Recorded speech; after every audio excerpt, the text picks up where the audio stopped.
Out of 756 units, ang serviceable at repairable is 288 units. Magandang umaga po, Joel Weng. Good morning sa inyo. 68,000 Per piece. per unit. Tapos dispalinghado raw po, hindi daw po effective yung mga breath analyzers na binili po ninyo. Ano po ang initial reaction po dito ng LTO? First of all po, thank you very much, Joel Weng, sa pagkakataong po ito. No? Itong breath analyzers na to, hindi po to, just to clarify, no?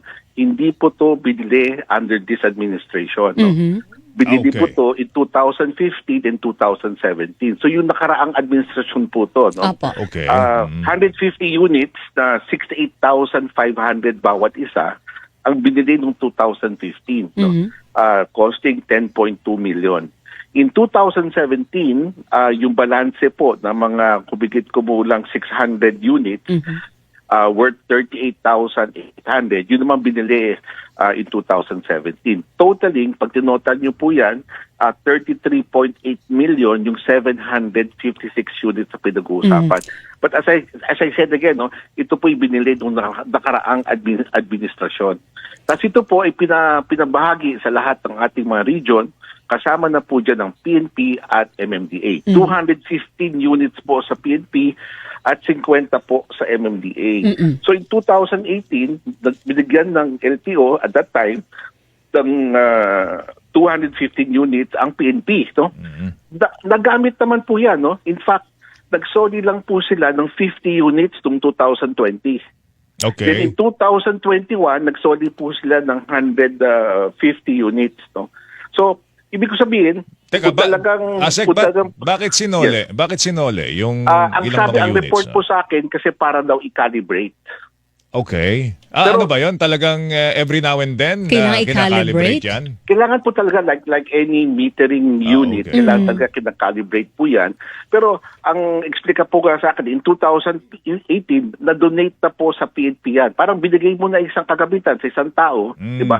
Siya na ang bahala dun sa kagabitan na yon. Okay. Hindi na dapat Diba? binabalik sa LTO para i-calibrate. Opo. Obligasyon na Opo. nung napagbigyan. Opo, kasi Oo. sa COA rules, yung pera ng LTO, pwede lang nilang gamitin para sa LTO equipment. Yes. Since yung equipment na yun ay nasa pamamayari na po ng PNP as early as 2018, hindi naman pwede gamitin ng LTO yung pera nila para sa mga ari-arian ng ibang ahensya. Malinaw In fact, po ba sa PNP at MMDA na kailangan nilang pag kinalibrate, kailangan sila na yung sasagot ng calibration? Yun po ang report po sa atin kasi nung dinonate po yan, yun daw po ang kanilang pinag-usapan. Yung, in fact, MMDA has 50 units, no? Sabi ko, binalik ba sa atin yung 50 units? Hindi raw binalik sa amin yung 50 units. Kaya nga, ang in-instruct ko na yung aming property division na makipag-ugnayan sa MMDA kasi kung binalik man sa amin, nasaan yung prueba na binalik sa amin? At kung nasa kanila pa, teka lang, baka naman pwedeng magamit pa ho yan, no? Because Joel Weng, no, under the law, under sa batas ng anti-drunk driving, ang LTO and PNP should acquire sufficient breath analyzers. Hindi lang po responsibilidad ng LTO po yan. Pati responsibilidad din po yan under the law ng PNP. It just so happens that at that time, in 2015 and 17, medyo marami itong na-acquire ng LTO, 756 units, no? So siguro I can just only surmise. Ayaw naman nila siguro ipagdamot yan, kaya pinamahagi sa iba. No? Eksakto po. Pero pag nagbigay ka ng unit, brand new yun ikaw na bahala dyan. No? Hindi yung pag nasira, ibabalik mo. May accountability yan pag binigay mo na, hindi ba? Exactly po. In fact, in the deed of donation na through with MMDA and PNP, malinaw pati yung serial number ng mga unit na binigay, accounted po yan. Opo. So, yan po ang history po niya. No? As far as LTO naman, yung remaining balance, pinamahagi po yan sa different regions po natin. Yung nasa inyo po, calibrated pa rin? Ang huling calibration po, as per report to me, was in 2021. Tapos after that, hindi na po na-calibrate, hindi na ho nagamit. Ay, sayang naman po. So sa ngayon, wala na tayong gumagana. Out of the 756 units na binili ng 2015 at 2017, wala na pong nagagamit ngayon, Asek? At alam mo, as far as this is an inherited, kasama to sa mga inherited problems na talaga nasa listahan namin to, no? Kasama na yung plaka, lisensya, gano'n, no? Ito kasama rin to sa listahan namin na kailangang ayusin, no? Out of 756 units, ang serviceable at repairable is 288 units. Oh. Ngayon, gusto namin ma-check yung nasa MMDA na 50, baka meron pang namang pwedeng ayusin po dyan. Ang nagiging problema po namin, yung meron silang biniling units sa 2017 galing sa China, na ito medyo a challenge, no? Hindi ho makalibrate ng ibang calibrators. Yung supplier naman, na kusan sila bumili a few months after the sale, nagsarado. Ay. So yung responsibility to calibrate, hindi naman nila mabalikan yung actual supplier. Magkano bili natin dyan sa China? Yung sa China itong po, nagsaradong kumpanya. yung sa China po, this is 38,800 per unit. Ang total units purchased mga 600. Ang total value ng 600 units is around 33 million. Okay. Pero ito, Roughly, 23 million. Okay, 23 pero million. itong kumpanyang ito, ba't naman nagsara kaagad? Ano ba ito? Meron Alam ba? mo, Baka naman pseudo company lang yun. Baka, Created just to supply us, tapos wala nag-gun. 3R Metal Craft 2017 po nangyari to, around 7 years ago. Kasama ho yan. Hindi pa ho namin na halong cut po yan. No? May objective dito po sa mga inherited problems na to is to make things work. Kasi kailangan namin ng breath analyzer. Oo. So in fact, ang ginagawa ng mga tao ko ngayon is scouting the market at papaka-advance na for purposes of bidding kung saan namin pwede i-calibrate to at kung pwede pa talaga i-calibrate. Okay. Doon sa 288 na sinasabi yung serviceable, ibig sabihin out of the 756, ito na lang ang natitirang pwedeng gamitin. Actual pa Yes, po ba sir. itong Yes, ma'am. nagagamit o kailangan mo nang i-repair? At wala ba tayong ibang supply na nagagamit ngayon na birth analyzer? Kasi napakahalaga nun, Joel, doon sa Opo. Anti-Drunk Driving Act. Kung Meron wala yun, tayong wala batas tayong... Yes. Meron tayong Opo. batas. Opo. Itong 288 po to, ito lang ho, ito lang natitirang units natin na pwede, based on our audit nationwide, no? Ito na lang ho natitira nating pwedeng i-repair, pwede i-calibrate. So, but we will have to check with kasi sa tagal na po, no? This is around 7 years old, no? Yung parts dito, yung mga, kung meron pang available. So we are now scouting, tapos papabid ho natin to. Yung nasa PNP, totally na po yun. Wala na tayong nagagamit doon. Well, sinoli kasi sa atin ng 200 units ng PNP, nung chinek ho natin, yung sinoli sa atin, wala na ho magagamit. Wala na. So wala tayong breath analyzer ngayon, ASEC, sa LTO? Wala pong functional breath analyzer as of My today. God. Ay, Diyos ko, miskin na isa. Wala po talaga. Oh my Kasi God. may tinesting po kahapon eh. Oh. Ang lumabas po, I am drunk driving eh. Dalag. Di ba ako, Ah, di ba ako ganon? uminom na alcohol? Ganon. Ay, sus Mario, Ito, dispalinghado no? nga, no? Sir. Tapos yung iba kasi, yung screen medyo malabo na. So, mahirap rin po yun. No? Hindi na masyadong malinaw yung screen. Yung iba naman, yung date, nagmamalfunction yung date. Importante yung date. Kasi Yes. mamaya, questioning yung findings, tapos yung date mo, ibang araw. Alam ko, So- pagka, di ba, ASEC, pagka umorder ka, di ba, may nag-supply sa'yo ng ganitong kalaking halaga ng isang produkto, ng mga units na kailangan po natin sa ating pagtupad sa ating tungkulin, di ba dapat mayroong mga warranty clause yan?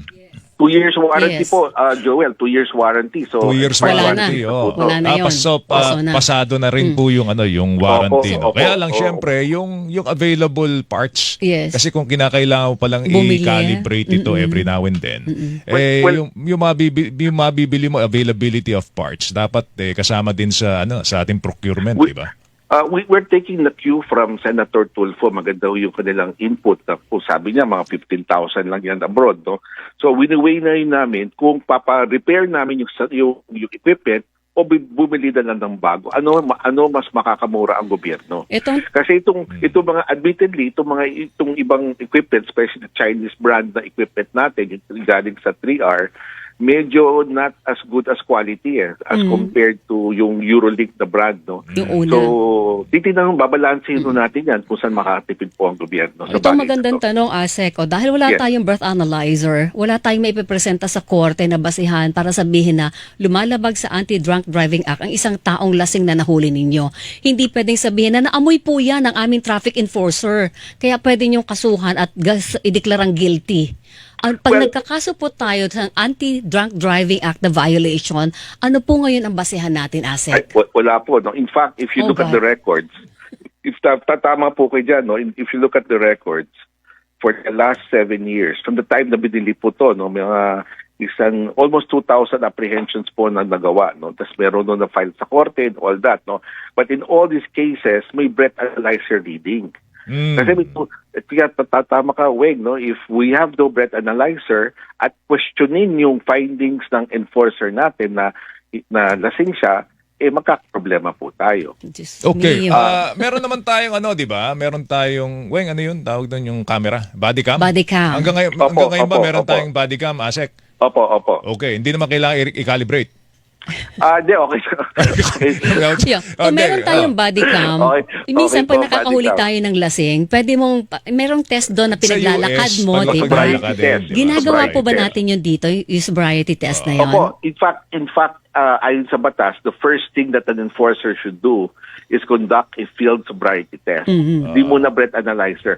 Pag bumagsak po siya sa field sobriety test, then ibe-breath analyzer po yan. Okay, sapat po Ayun. ba yung resulta ng sobriety test para maging basihan ng kaso without the breath analyzer result? You have to have the breath analyzer. Yun. Naku, So wala dalawa tayong na. kaso Opo. ngayon. Also, yung ating ilong, hindi ba pwedeng Hindi pwede pang-analyze yun. Well, May chiko eh. May chiko eh. Pero Hindi pwede. po. Pero pag Pwede kinasuhan ko mo, yun. anong ebidensya mo? Hindi po. Ah. In your first, gaya po yung nahuling drunk driving sa EDSA, no? Yung bumalik. In first, ilong ang ginamit, amoy lasing siya, di ba?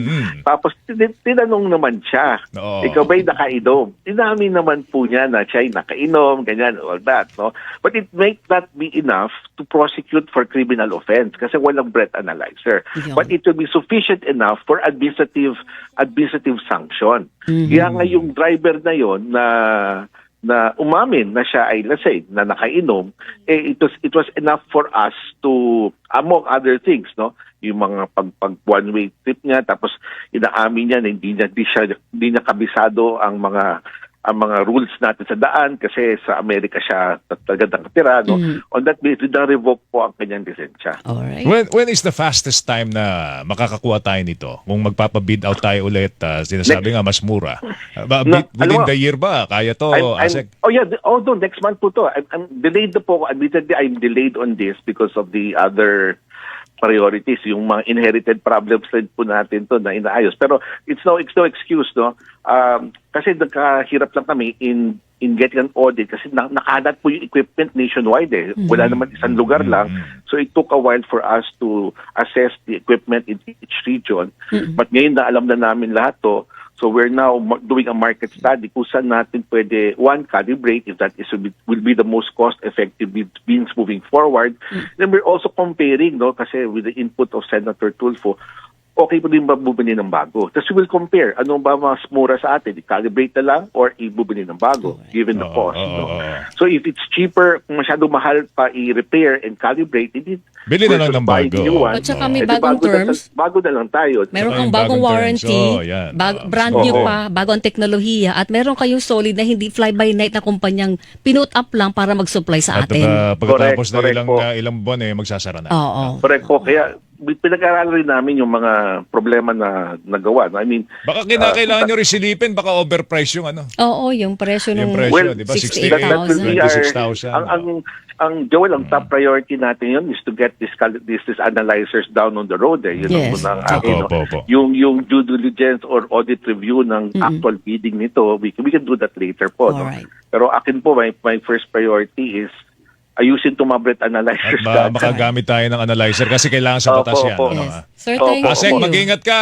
Salamat po. Thank you po. Pero At least- next month. next month. On the road na yun. Balitaan mo Nasa kami. Kagina po yan. Balitaan mo kami, Babalitaan ko po kayo. Thank you, Salamat Asek. po. Salamat. Thank you for the opportunity.